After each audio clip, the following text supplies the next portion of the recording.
Hello, আসসালামু আলাইকুম guys. তো প্রথমবারে আপনারা দেখছিলেন আমরা বাইনাগর এসেছি, তো এটা হচ্ছে দ্বিতীয় পার্ট। আপনারা সবাই দেখতে থাকুন। তো স্কুলে একটু পরেই রয়েছে বাইনাগর ইউনিয়ন পরিষদ। তো সাইকেল চালায় সামনে আসার পরে দেখলাম বাইনাগর মসজিদ। এই মসজিদটা অনেকই সুন্দর। তো মসজিদের পরেই রয়েছে বাইনাগর হাসপাতাল। তো এই হাসপাতালটা অনেক বড়, সামনে একটি পুকুর রয়েছে। তো সাইকেল চালায় সামনে আসার পরে দেখলাম এখানে অনেক বড় একটা স্কুল। স্কুলের নামটি দেওয়া নাই তাই বলতে পারলাম না। তো অবশেষে আমরা এসে পড়ছি যেখানে আসার জন্য আমরা এত দূর আসছি।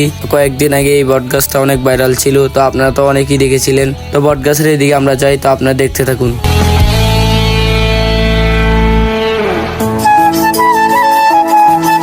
বটগাছের চারদিকে এত সুন্দর ওয়েদার, যা বলার বাহিরে, অনেক সুন্দর। আপনারা যারা গিয়েছেন তারা তো বলতেই পারবেন। বটগাছের পাশে এই মাঠটি, এই মাঠে অনেকক্ষণ ফুটবল খেললাম আমরা বড় ভাইদের সাথে। তো এখানে অনেকক্ষণ থাকার পর আমরা অবশেষে এখান থেকে বিদায় নিব।